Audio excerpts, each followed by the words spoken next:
I remember you wrote an extended op-ed back in, I think, 2017, after 1 year of Donald Trump, where you offered some kind of resume, how the political culture had changed, how the political landscape had changed, and also the transatlantic partnership. Today's call is really an end of the year call. So let's take the big picture. What is your perception? How has, what is your impression of the country at the moment? How have the US changed in 2020? And what fundamental shifts do we see in the society? Well, first of all, I want to thank you so much for hosting me today. It is a delight to be with you, and especially because I'm trying to think, as we all are, to take stock, not only at the end of this most remarkable year 2020 that we're certainly going to be remembering, and not necessarily in a good way for a long time to come, but also at the end of 4 years of the Trump administration, sort of the culmination. My year-end column last year in the New Yorker was all about this age of Trump schmerz that we're living in. To use the phrase I asked my friend Constanze Stelzenmuller to coin, and take that Trump schmerz at the end of 2019, and then add on all of the extraordinarily disruptive and disturbing at times, and certainly divisive events of 2020, whether it's the pandemic, which has hit the US harder than many other countries and has led to the largest death toll in the world. We're just marking 300,000 American dead this week alone. I live here in Washington, right near the National Cathedral. And yesterday, there was just this haunting sound that could be heard, here in my house, of the bells of the cathedral tolling 300 times to mark the 300,000 dead at a time when our government has not barely addressed it at all, because that has been, in a way, the policy of this president, and therefore of his administration, almost a form of virus denialism. We've now had what I call election denialism, which is to say that we, on the one hand, were able to organize and to pull off this complicated US national presidential election this November. But you have the loser of that election, the incumbent president of the United States, refusing even now, well more than a month later, to accept its results. Just this week, we had our electoral college meeting here in all the 50 states across the United States, which is the formal mechanism by which the US presidency is decided.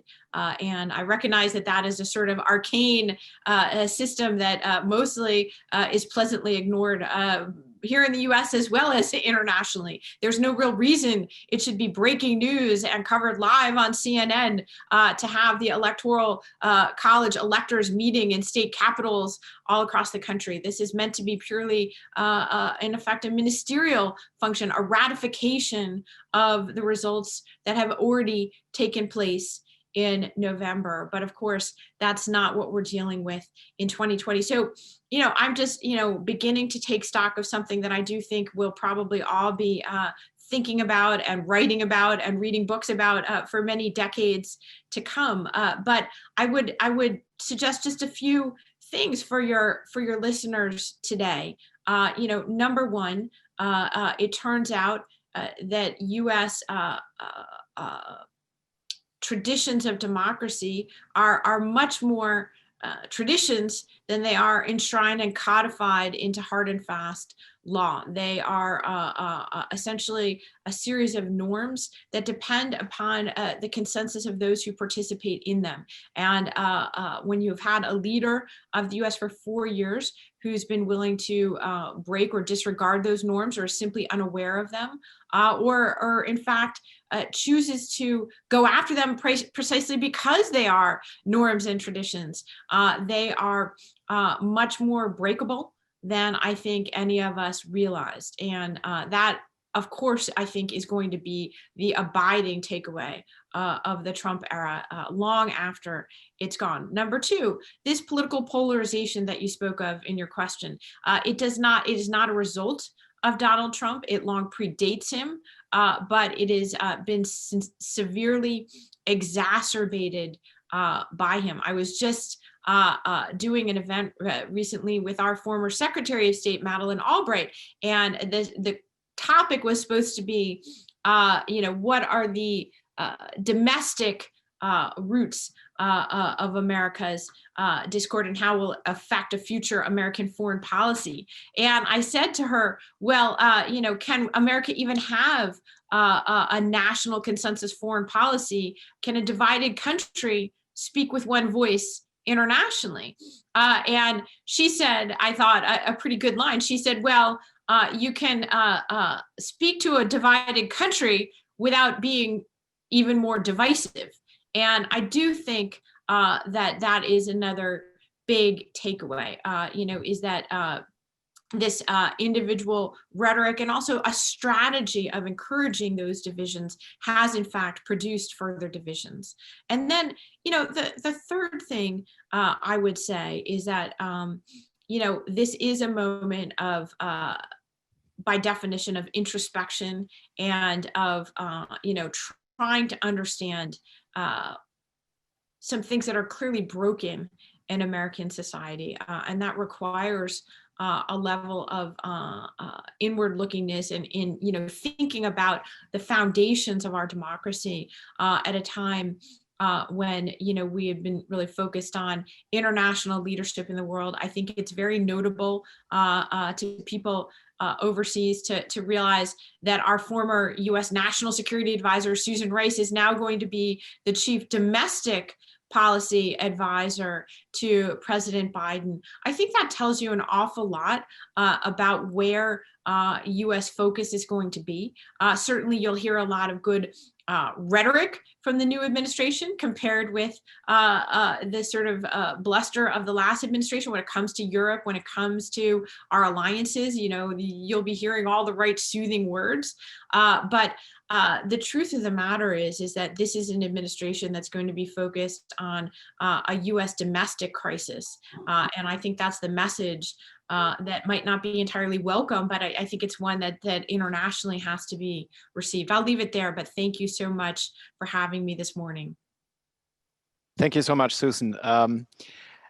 Now let's take a look from the other side of the Atlantic, and I would like to hand over to Sigmar Gabriel, our chairman of Atlantik-Brücke. Mr. Gabriel, we heard one sentence very often in recent weeks, and that is that tonality will change, but maybe in terms of content and foreign policy, so much won't change. Is that a kind of typically pessimistic German view? Do we, miss out on actually seeing the opportunities that now arise as well? What would be your take on that?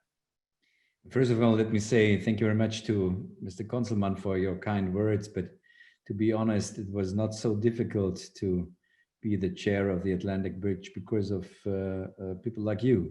You made it very easy for me to come in and to have a lot of, I would say, fun to work together.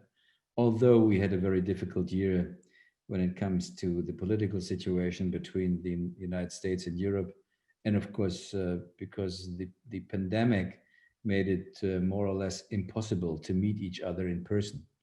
So secondly, it's really a pleasure to have you on board, Susan Glasser. It must be in the morning in New York. Here it's late in the afternoon. So thanks a lot. Now for us, it's interesting to listen to people like you or Mr. Theveßen, who are able to give us an impression about the current situation. No, Mr. Deißner, I don't think that this is a correct description what will happen during the next months and years, that it's only a question of the tone from the negotiations. It's a question of substance. And why it's a question of substance? Because Trump was the first United States president who ignored alliances and partnerships. For him, the world was something like an arena where the big guys should deal with each other and the rest have to follow. I would say this is maybe the same idea which Mr. Xi Jinping in Beijing has in mind, or Mr. Putin or Mr. Erdogan. So it's something like Yalta 2.0. So the big boys in the world are dealing with each other, and that's quite the opposite of the perspective of us as Europeans, and it's the opposite of the perspective of Joe Biden.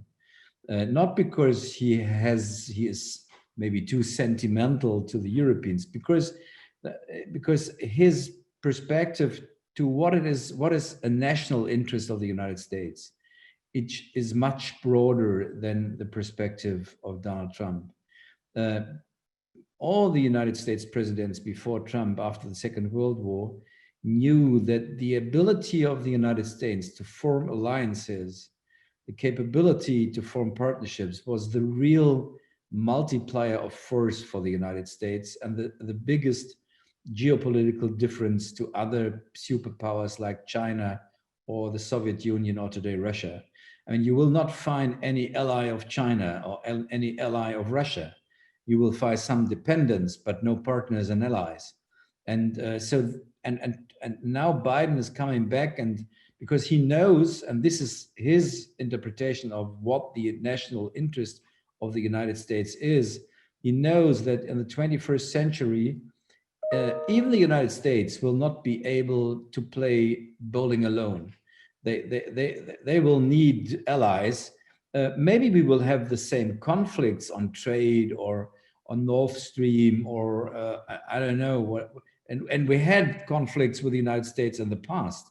I mean, it was not always an easy task to find compromises between the United States and Europe and Germany. And for example, the first sanctions against German-Russian gas pipeline we had in 1962.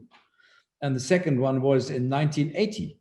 And it was Ronald Reagan who lifted the sanctions because in his perspective, it was not a very clever idea because of one issue to deconstruct the whole broad perspective of transatlantic cooperation between Germany and Europe. And so it's not an issue, do we have conflicts or not?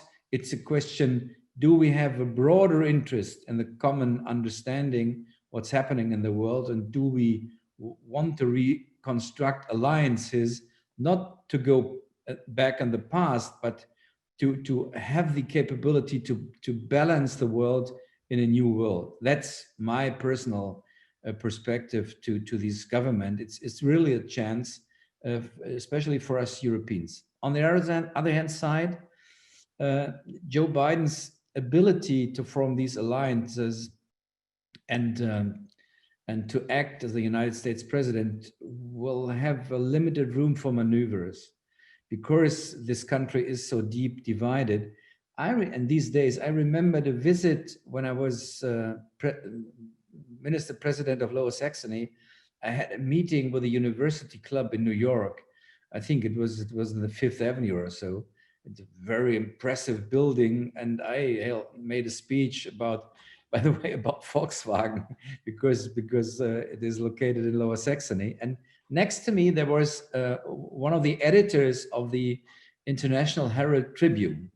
And during the lunch, he said to me, look, I'm very depressed about my country, and I do not see that my country will recover in a short period of time. And at that time, I did not understand what he was saying to me, because at that time for us, the United States was still the single superpower. The transatlantic alliances for us was absolutely uncontested.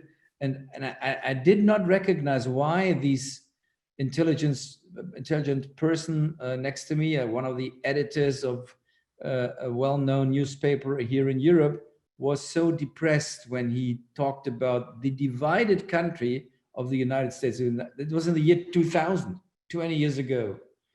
Coming to the year 2020, I asked myself how a president will bridge the gap during 4 years, which obviously started a long time ago, maybe more than 2 decades ago.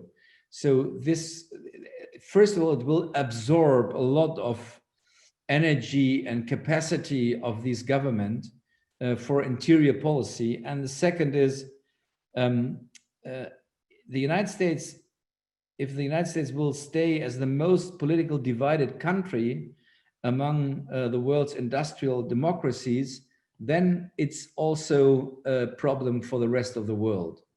That's the difference. If Luxembourg or Denmark would be in a divided situation, it was also a bitter lesson for the citizens of these countries. But maybe it would not be a difficulty for the rest of the world. If the foreign policy of the United States will be only a reflection of internal debates in the United States and only an idea how to gain more supporters for their own party and their own country, then it will be maybe the major risk for the next 1 or 2 years in the global arena. If I would be asked what's the major risk the next year, I would say, of course, how to deal with COVID. But on the second point, I would say,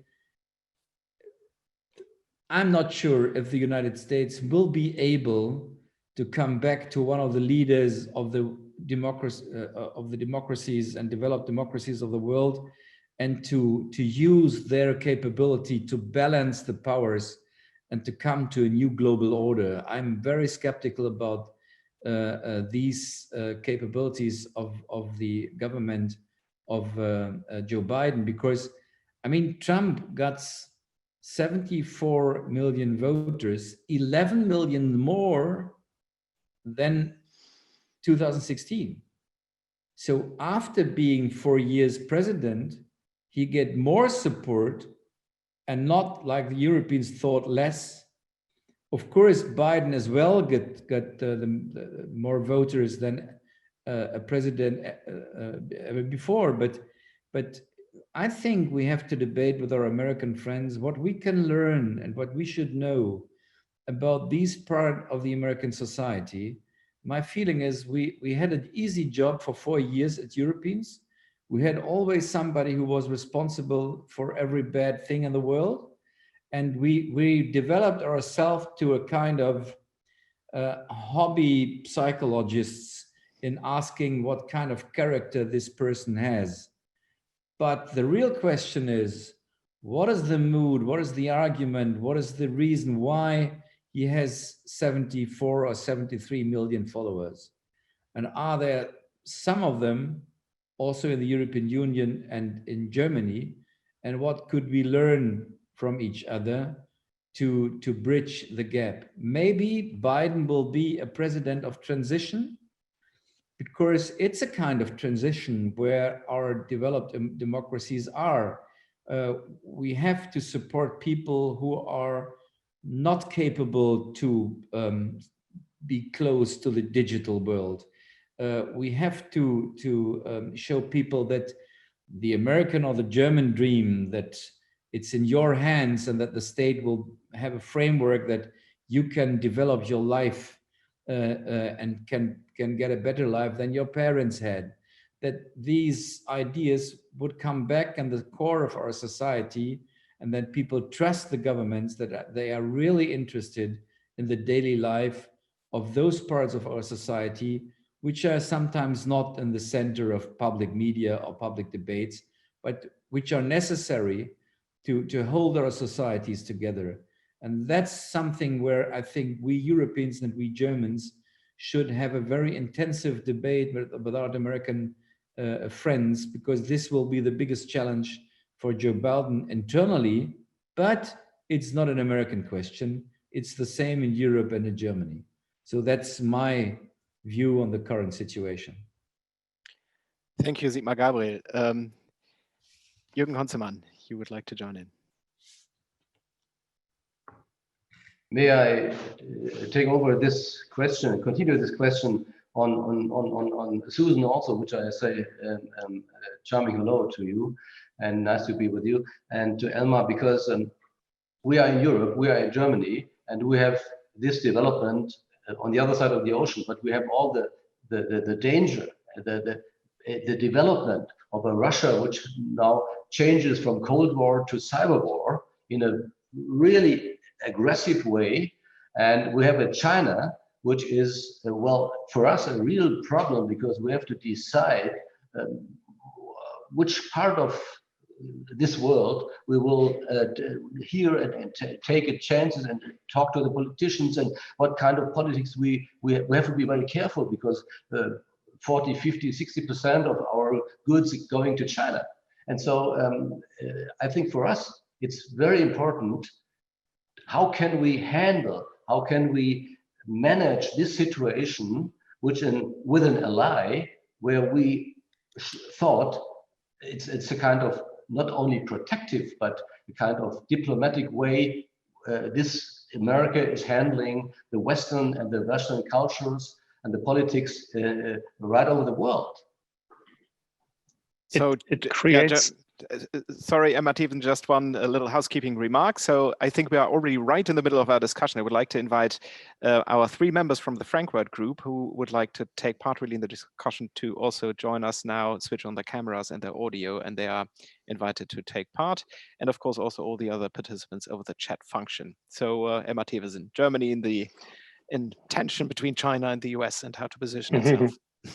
Thanks, Jürgen and Deißner. I think it creates a very special and very interesting situation. I totally agree with what Susan said, that the focus of the new administration has to be domestic, because only if they are successful in that realm, they have a chance to win re-election. They have a chance to keep at least the House of Representatives and Congress, and maybe even the Senate, depending on the outcome in Georgia in January. If they don't focus on domestic policies, and if they don't make things better for people in the United States, they will have a very hard time to be more than a one-time presidency. And that creates a problem for us in Europe as well. I don't think that Joe Biden won't spend much time on foreign policy. He will, because he totally realizes how dangerous this world is, especially after what Donald Trump did to the US standing in the world over the last 4 years. And so he has to address things like Russia attacking American institutions and government institutions in the last couple of weeks and months. He has to address the Iran question. He has to address the China question. And he will, I think, forcefully. He will want to lead. He wants to fill the vacuum that was left by Donald Trump. Now there's a but. It will include him asking the allies to follow that lead, to share this, be partners in leadership, as George Bush once said, George Bush Sr., you might remember that. So he will demand that it will be something done together. That's a huge chance for the alliance to revitalize that, because both sides or all sides realize how important that is for security reasons for everyone involved in those alliances. But there is a but. I think that Joe Biden will rely even more on those allies, because if they make things difficult for him in the foreign policy realm, that is gonna weaken him domestically in the United States. So if he runs into the problem that alliances are not willing to follow the US lead, if there is, infights and arguments among the allies and so on, that will create, and there's one example, China, of course. How far are you willing to cooperate with China with regards to 5G and other things? And I think Jens Stoltenberg just last week, I think, addressed that when he said that, well, China, it's about defending ourselves, because China is everywhere already, not only in the South China Sea, but there are in Europe, there are in Africa, there are in South America. So that is a big point. And then the question is, will Joe Biden play that card? Will he ask the allies to follow the lead? Because otherwise he would be weakened domestically. And if he loses the next election in 4 years, or maybe if it's not him, then maybe Kamala Harris or whoever it will be, if they lose election in 4 years, then I would say we are back to the situation, or maybe even worse, that we had over the past 4 years. If I may hand over, just before I open the floor back to you, Susan, there is talk, in Europe about European sovereignty, and the French discourse actually strategic autonomy, and for example, the Digital Service Act, which has just been presented, underlines European efforts to become more autonomous in the field of digital regulation.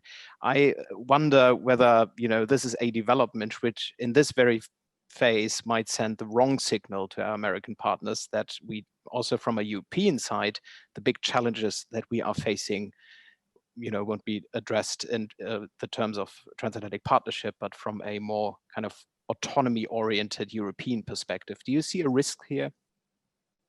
No, it's a great question, and all the commentary so far, I think, suggests that both in Europe and in the United States, there is going to be this kind of post-Trump head scratching. What do we do? I thought Sigmar Gabriel's point was very well taken, that there's a certain clarity that comes from having a figure like Donald Trump in the White House, whether it's clarity of his opponents here in the US. I think Joe Biden, in fact, a lot of his political appeal was essentially not on what he promised to do, but what he promised to undo. It's a lot easier to unite a coalition around defeating Trump than it will be for Biden to unite a coalition in governing the United States. And I think that something quite similar applies in Europe and to allies for whom opposition to Trump, especially given Trump's unpopularity with their own domestic constituencies, it was always easier to score a point off of the Americans at a time when we had a very unpopular leader in Europe than it will be when we have a different political situation. And so I imagine you already see that here in Washington. Democrats, of course, are famous for being Democrats and arguing with each other. They're already showing that great skill of theirs when it comes to second guessing every aspect of future President Biden's new cabinet, and how come this interest group and that constituency has not been given its rightful due in the cabinet, and we helped to elect you, and how come you're not doing this, and how can you possibly say that you want to work with Republicans when they've been so terrible in supporting Donald Trump in the last few years. Biden's campaign manager, who's gotten a lot of credit for the great job she did in this election, she'll now be his deputy White House chief of staff. I was just looking right before this conversation, she gave an interview in which she called Republicans on Capitol Hill those effers, but she says, oh yes, but we're going to make bipartisan deals with them. Mitch McConnell, who is the Senate majority leader, the leader of the Republicans on Capitol Hill, and very likely to remain the majority leader after these elections in Georgia determine who has control of the Senate. Mitch McConnell only yesterday recognized Biden as the rightful winner of the election, more than a month after the election itself took place, and after even Vladimir Putin had finally sent a congratulatory telegram to Joe Biden. So we have a situation where the Republicans have taken longer than the Russians to recognize the results of our election. And why do I say that in the context of these policy debates that will come up with Europe? Because it seems to me that the habits of infighting, the habits of second guessing each other, that is a different kind of politics than we've seen in the last few years. And it probably isn't what Joe Biden meant when he said that his presidency would be a return to normal. But in some ways, that is a natural consequence of the kind of coalition politics and alliance politics that have characterized the US-European relationship in the last few decades. And so the question is, I think for me and a lot of other American observers of foreign policy, when we saw, Trump's election and realized what it would portend in terms of American foreign policy, there was a sort of shock of recognition that far too few Americans perceive themselves to be stakeholders in these institutions that we tend to talk about endlessly at conferences and in groups like this one, right? Talking about the liberal international order and NATO and kind of the U.S. European partnership. Well, one of the big takeaways of the Trump era and of the Trump presidency has got to be that far too few Americans outside of the Capitol perceive themselves to be stakeholders in this. And I just wonder if you're seeing something similar in these debates over European security policy and the debate, between a Parisian view of strategic autonomy and a German view about the more sacrosanct nature of the U.S. European alliance as the pillar of security policy when it comes to Russia. The domestic constituencies for all of this seem to me to be extraordinarily fragile. And I guess just as an observer, I do wonder and worry about whether people returning to normal is going to mean tuning out some of the shocking lessons of the last few years because we don't have ready-made solutions to them. No, first of all, I totally agree what Susan Glasser said about development in Europe and in the US, but coming to China, it's much more difficult. I'm not so concerned about the question whether we will find a common approach together with the United States or not, because I think that the experience of Joe Biden and his team in foreign policy will lead them also to the perspective that only having the idea of decoupling from China, if this is the only idea how to deal with China, that's maybe not the way we can do it, and not the way we will have success, because it's impossible to put 1.4 billion citizens under house arrest. So you have to do more than to confront China. And I think if it would be possible to join hands between the Americans, the Europeans, the South Koreans, the Japanese, the Australians, and New Zealand, to approach China and to have a common approach to China, to bring them back on the negotiation table to the WTO, and to show them that it would have common consequences for them if they would not come to negotiate with us. This is a different approach than only calling the rest of the world to decouple from China. So I think there is an opportunity to do it together with the United States. Of course, it's much more difficult for us as Europeans than it was in the time of the first Cold War. It was easy to have the Americans as the leading nation of the West when you have a common enemy, where everybody is convinced that we are the good ones, they are the bad guys, and we did not have any real economic interests in that region. We had a bit gas and energy exchange, but we, the Europeans, we felt much stronger than the guys behind the Iron Curtain. Now with China, it's different. You do not see a curtain, and China is a kind of frenemy, economic partner and political enemy. And so it's much more difficult to come to a common approach. But I think that Biden and his team, they are, maybe Biden is the most experienced president of the United States in foreign policy that we had since many decades. So I'm not so concerned that it will not be possible to find to a common approach. The second is there are low-hanging fruits for our cooperation. That's in the field of energy and climate. And it will help us to solve also the Nord Stream issue, because there's a lot of opportunities for cooperation in the field of climate change and energy. For example, why we do not have a common research or innovation approach to hydrogen. We as Europeans, we will not be able to reach our climate targets without massively reducing our gas consumption for heating our buildings. And that makes us much more independent from Russia, for example. So I think there is a lot of room for maneuvers for us. The question is, will Biden and his team be able to use their capabilities for foreign policy, or will everything be absorbed by their domestic issues? That's, I think, the open question. And the Republicans, I would say, they, of course, they also have to are responsible to make a decision. Do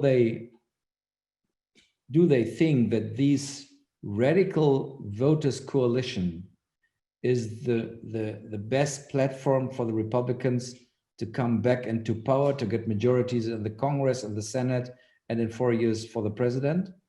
Or are there people inside the Republican Party who think that on the long-term perspective, it's not a sustainable idea to bet on populist voters and a radical populist president? That's also an open question. And I agree to Elmar Theveßen that there is a link between how we Europeans are cooperating with new government and international affairs, and how the American perspective and interpretation of the success of Biden's presidency will develop over the time. There are completely, so that we have also responsibilities.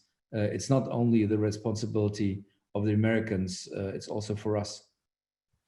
Thank you, Sigmar Gabriel.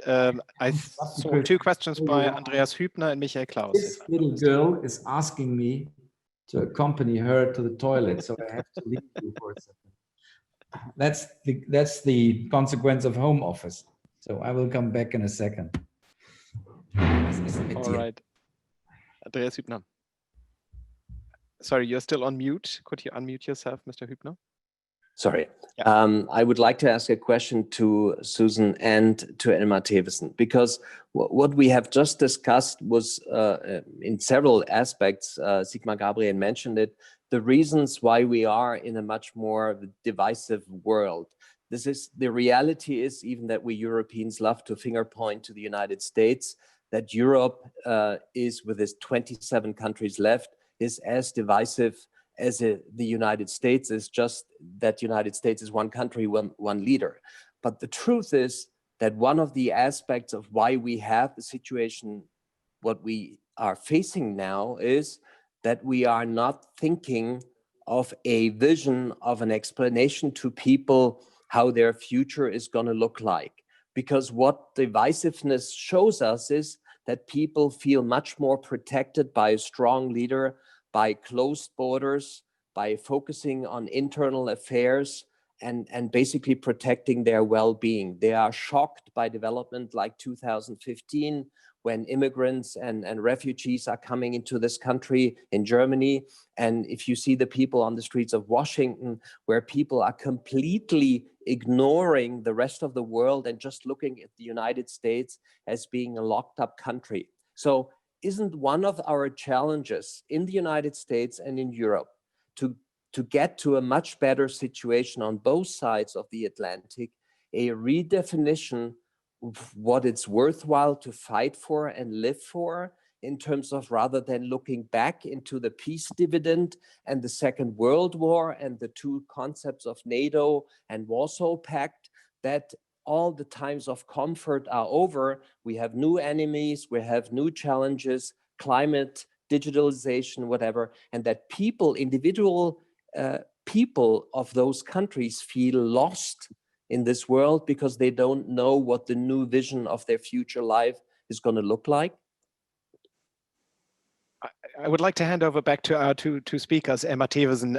I think there are two aspects now in the questions that have been asked. Sigmar Gabriel, or the statements who have just been made, Sigmar Gabriel, sorry, addressed the kind of change of the Republican Party, which to some degree has, radicalized really. And, is there any chance to return to the grand old party tradition of the Republican Party of the, say, 1990s? And then the second point, globalization angst, how to, provide the comfort and happiness for those members of the society who might feel, too much of a challenge given all these large-scale problems which dominate also the political discourse. Yeah, if I may, I'd like to address the second part first. Andreas, I think you're totally right. I mean, what is missing and has been missing for quite some time is a vision. What kind of future do we want in 20 years or 30 years, or maybe even short term in 10 years? And that has been the discussion and the focus point of the Munich Security Conferences over the last couple of years. I saw that at the G20 and the G7 summit last year in 2019. And the only thing they could agree on was, in the end, to, for NATO, have this working group and come up with something in a couple of years, and for the G7 to basically leave all the difficult questions until after the election in the United States, hoping for a new president. And I think what we see right now, I mean, Germany is not even really answering to the challenge that Macron posed. So we see in the European realm that they are not actually doing their homework in order to come up with a European perspective on what a vision of the future could look like for our peoples, but also for the transatlantic relationship. And I think the same is true with regards to the European Union. And I would like to see if Joe Biden, who, when you look at the programs that he has on his webpage, when you look at the platforms that he ran on, and I know that Susan probably can go into details much better than I can, I see a variety of things that could be part of that vision in the future. When you talk about climate, for example, I think there's so much in there that could be a role model for other countries as well. That could be at least a basis of on which we can talk among each other how to reach that point. The big question or the big problem is it includes major changes within our country for our populations in Europe, but also in the US. And I have no idea if Joe Biden with his agenda can be successful in that.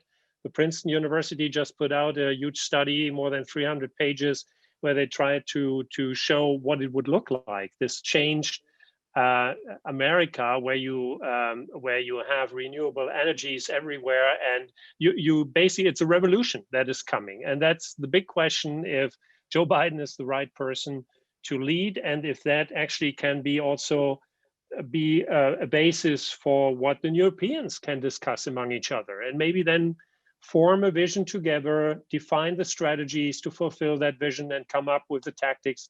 As you all know, that's how good management works. With regards to the other question, and Susan, I think you are the expert on that, but I lost my faith in the Republican Party.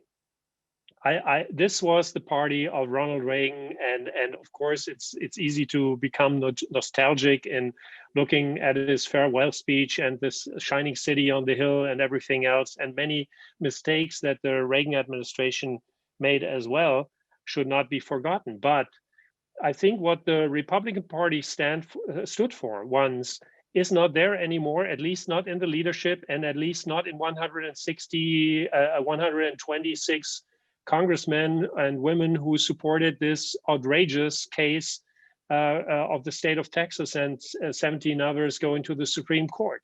And I have no idea if they will clinch onto power, and the future Republicans, which are elected in the different states within the US, are following this kind of philosophy, which is Trumpism, pure and authoritarian as well. And in my view, it's dangerous for democracy in the United States. Or if others see a chance to rebuild the Republican Party.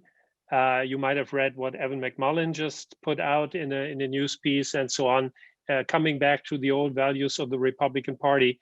I'm a very optimistic guy. I still have some hope, but I also have so many things that I wouldn't have thought possible in the last couple of years with regards to the Republican Party. Susan, two big topics we've addressed: future of the Republican Party and whether there can be a big new vision which is also domestically inclusive and compelling. Well, those are, nice, simple things for the end of this conversation. Just quickly, let me say that I think those questions are interconnected. One thing that's striking is the extent to which it's not just a polarized country when it comes to our, which party to vote for or what to do domestically to revitalize the United States, but in terms of foreign policy, I think the Democratic Party is divided within itself, and you see both narratives competing right now to see which will become the dominant one. There is part of the Biden approach to foreign policy is, I think, a view that we need to have a new foreign policy that does look forward, that is not echoes of the Cold War past, but that is around combating transnational threats, not just the United States, but to all of us, whether it's climate change or things like the public health and the pandemic have certainly cast into sharp relief. And you see some indications from Biden's appointments that this is the new approach that Democrats will be taking. It's certainly one that resonates more with younger voters and with those who really don't remember or have any stake in the old Cold War legacy approach to the world. But at the same time, I would say one of the things that's been very notable in the last few years here in Washington is looking at how those old Cold War habits of bipolarity have been kind of kicking back in to gear when it comes to China. And you see both among Republicans and Democrats, not only a sense that the previous approach toward China, this idea that we could sort of create a new responsible stakeholder in the world order by integrating China into institutions, whether economic institutions like the WTO or security institutions that ultimately would lead to not only internal democratization in China, but also to China becoming a different kind of global actor. Both parties have essentially discarded that viewpoint. And you've seen that actually, there's a piece by Jake Sullivan, who's going to be the national security advisor, saying that very declaratively on the part of the Biden campaign. And certainly you see that among many Republicans in Congress and in the Trump administration, aside from Trump himself. And so the question is really whether that kind of almost legacy hawkishness of a previous era will simply be translated and applied to a new competition with China and versus a kind of really more different way of thinking about the world that you see in some of what the Democratic Party is talking about. What's worrisome to me, that gets to the other question, is where Republicans fit in on this, because right now, the conversation around climate change, around transnational threats, frankly, that's a conversation that Democrats are having with themselves. And Republicans have simply, for now, chosen the path of denialism and opting out of that conversation. And so I just think that that's part of a general political strategy that we've seen of denialism from Republicans in recent years. And I don't know how to answer what Elmar's point of view is on the Republican Party, except that it's not the party that many people thought that it was as recently as just a few years ago. And I too was shocked to see how many Republicans, 2/3 of the Republicans in the House of Representatives, were willing to sign on to a lawsuit that essentially represented a challenge to the American constitutional order when it comes to our elections. And so, they will have their own reckoning. You will see many Republicans in the coming months and years who pretend they had nothing to do with Donald Trump and who, just were, having to hold their noses. And then you'll see many other Republicans who think that there's still political advantage to be had in the base. And so, that's a fight that will determine where their foreign policy goes. And it's early days of that fight right now. Susan, thank you so much.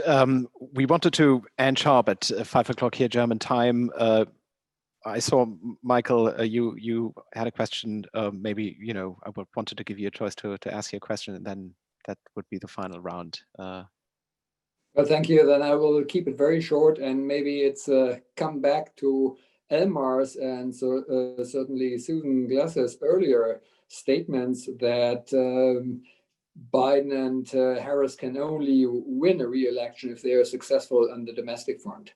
My question to both of you is, I'd like to get your point of view on one aspect of this domestic issue, and that is the aspect that the pandemic is really acting as a catalyst in many things, and also on the aspect of a growing inequality. And we can see that right now, there is a growing disparity between consumer confidence on the one hand, which is, I think, 16% lower than in January 19, and on the other hand, the confidence of CEOs, which is 18% higher than in January 2019. So there is a growing disparity between Wall Street and the consumer, and it shows that big business and mom and pop in the streets have a less and less in common, and I think that can be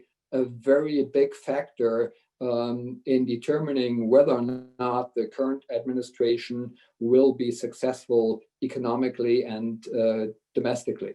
And I'd just like to get your take on that one. Thank you. Susan, would you like to? Yeah, I mean, look, who knows, right? This is a crisis. It is a crisis that wraps in, the economy, that wraps in, our basic institutions in ways that many of us could not have anticipated.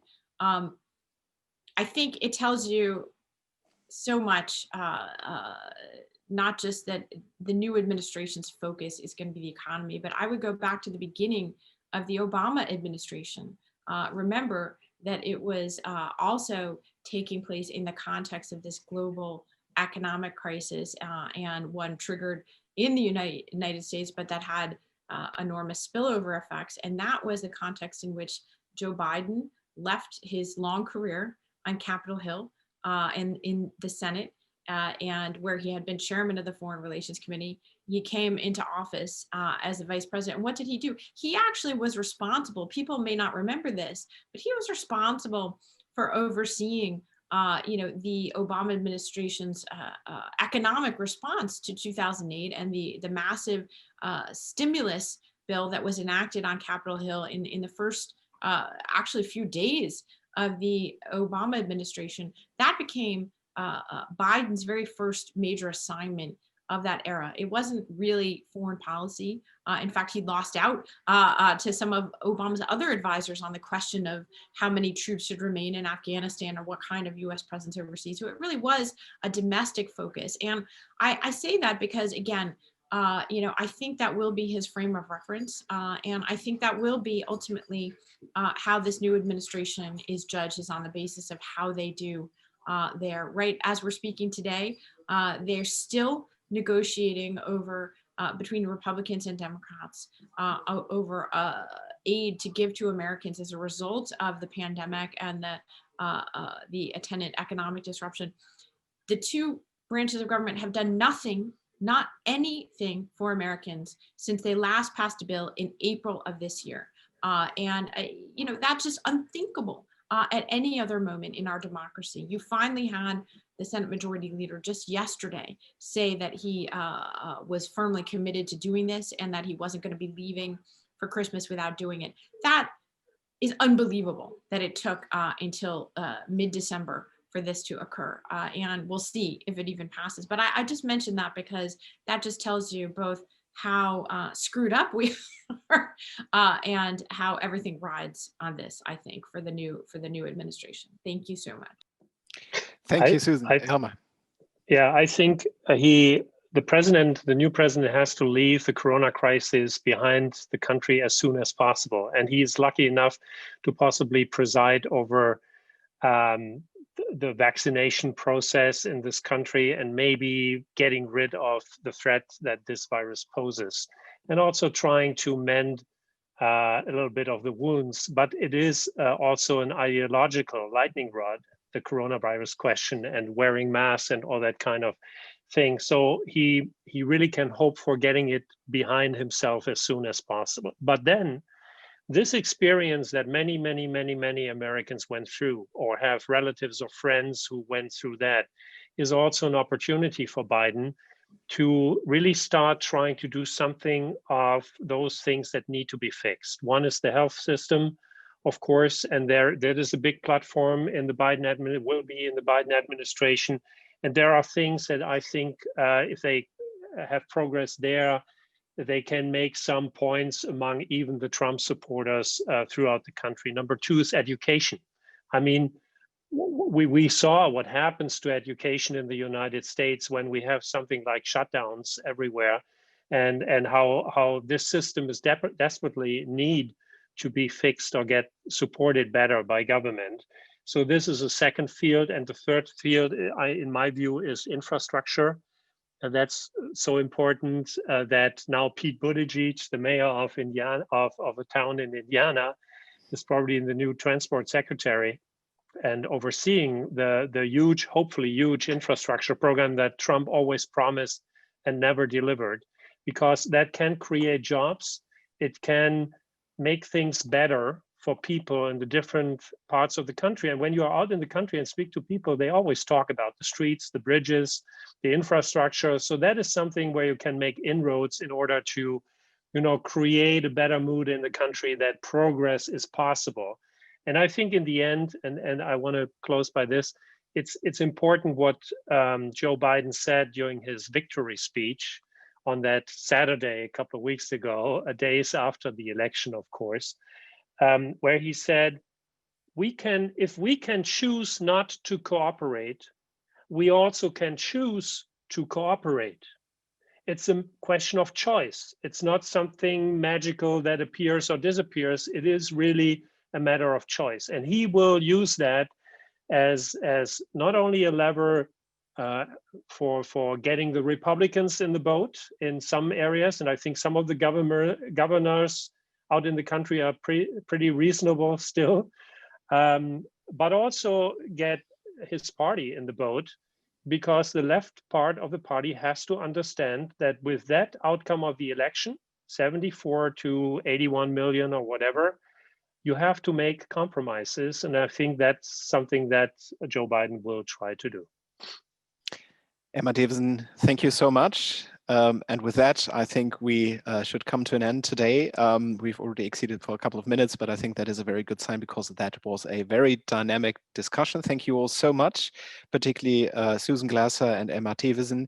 Sigmar Gabriel already had to leave us a little bit earlier. He sends his warm regards to all of you.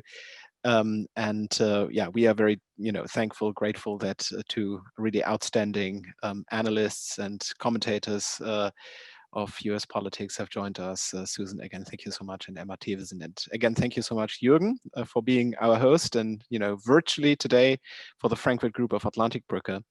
And yeah, one term that I will certainly take away is denialism. So I think that now we'll begin a new era of embracing the truth, embracing political realities, but also embracing the opportunities for a new chapter in transatlantic relations. And with that, I would thank all of our members as well, and wish you all the best for the festive season. Take care, stay healthy, and see you very soon in 2021. Goodbye. Thank you. Merry Christmas. Bye-bye. Merry Christmas.